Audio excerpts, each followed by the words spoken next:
Hi, I'm Nic Bothma. I'm a photojournalist. I'm recording this message in Pyeongchang, South Korea at the Winter Olympic Games, where I'm working at the moment, and it's cold. The body of work you're seeing here is the culmination of 27 years of work across the African continent and other countries. It started for me in around 1989. I was an amateur photographer and studying at University of Cape Town anthropology, and I started taking more and more images of the transition of the country and the fall of apartheid. This was a very fascinating time. There were some of the best photojournalists in the world in the country, and I was fortunate to work with some of them. And it just dawned on me that photography, photojournalism, is basically one form or a very tactile form of anthropology. And I fell in love with the idea, and I felt that it was really a way of communicating and doing something about the situation in our country and telling the stories that needed to be told.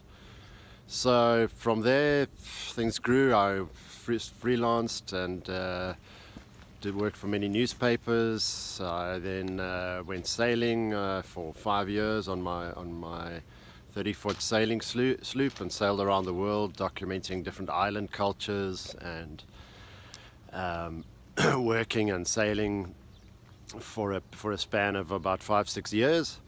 And when I returned from that, I got a full-time job with the European Press Photo Agency, which is a large international wire agency, as a photojournalist, and started the job as a West Africa chief photographer, which I hold the position today.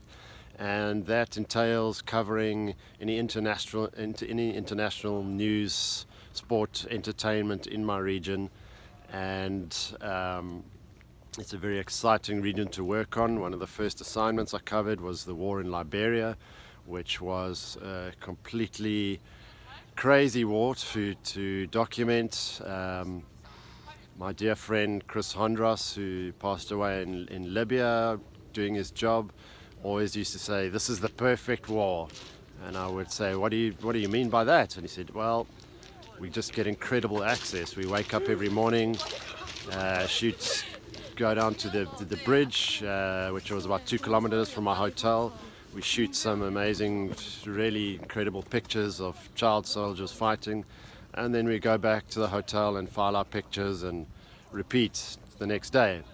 And this job was incredibly rewarding because at the time we arrived, many people were leaving the country. The US Embassy had put out a warning saying it's not safe for journalists. The day before, they had just had 40 bodies piled up outside the US Embassy, and they advised all journalists to leave the country. It was too dangerous. So when I arrived, there was a handful of journalists and photographers and one or two broadcasters. And for about 6 weeks, we did the work of bringing the news of Liberia to the world. And some of the images of child soldiers fighting on the front line started to hit the front page of some of the major newspapers around the world. And that had quite an impact, and I think caused the international community to respond. And there was a lot of pressure placed on the African Union to bring in peacekeepers. And eventually they did so, which brought about the resignation of Charles Taylor, the then president, and the United Nations peacekeepers followed, and the country transformed. So that was a hugely rewarding job. As an example, for me, somebody said to me, "What is the job of a photojournalist?" And the best explanation I can think of is somebody said, You're the one that goes to the back of a cave with a torch and comes back and tells the tribe what you've seen." So that to me makes a whole lot of sense. We are storytellers. We're the ones that go to difficult places or places that not everybody would want to go to. And we show those images, come back and tell everybody what's happened through our images. And that's why I feel it's an incredibly important job to do.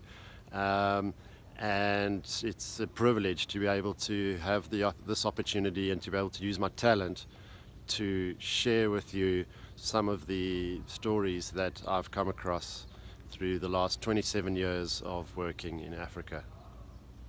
Thanks. Enjoy.